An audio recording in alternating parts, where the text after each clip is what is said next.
Finally this month, Bend firefighters train for unexpected emergencies at construction sites if workers are buried in a trench collapse. Take a look. It's important to train our fire service in trench rescue because when anything bad happens, it's always the fire service that we turn to. And this is considered a technical rescue discipline, and so it's an advanced rescue discipline, so it's very important that we train them in the methods of emergency trench rescue, and also we have to consider OSHA and the OSHA standards because there is a code that we need to comply to for trench rescue. Well, this class in trench rescue is part of the special operations that we do. People tend to think of us as only doing fires, but when there is a collapse, we're the folks that they call. So we have a special group of people that are trained in collapse. What we're teaching the Bend Fire Department here is the procedures that are necessary to pull off a successful and safe emergency trench rescue. So what we do is we put the students in the classroom for approximately 4 hours in the morning on the first day, and we basically run them through all the basics, the code and the standards and those things that are necessary to understand.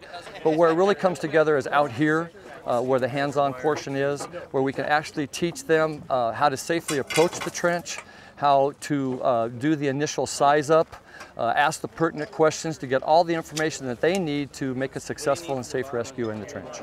We brought in some experts from the outside that have been training hundreds of people for years in trench rescue, and there is quite a bit of science involved in how a person needs to shore up given the soil type, the depth, the angle, the width of the trench, etc.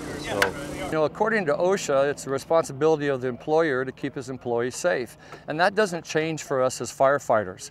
So when we roll on scene, we actually fall under the same standard as, say, the business and industry does for keeping their employees safe.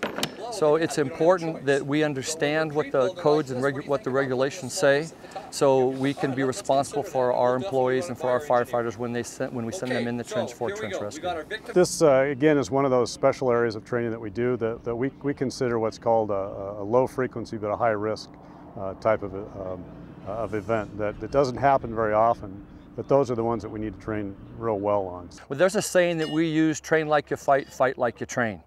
And so the only practical way to really teach these guys how to work in and around these trenches for trench rescue is to actually get them in actual trenches.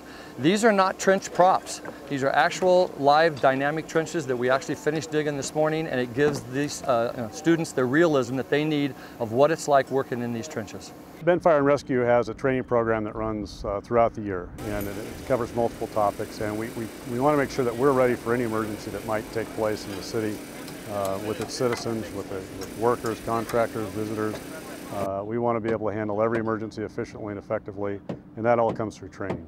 Because there's no way that they're going to really feel the dynamics of what it's like in a real trench rescue unless they're in active dynamic trenches. So what we've done here is come on this location at Knife River, and they've been very gracious to us to dig these trenches for us and allow us to practice our trench rescue procedures on their property. But Bend Fire and Rescue trains not only on fires, which you'd expect in ambulance, but we have some very specialized areas that we perform training in, and that includes the trench rescue that you're seeing, as well as steep angle rescue, swift water rescue, we have ice rescue, so collapse rescue. So there are lots of specialty areas that we train people as well.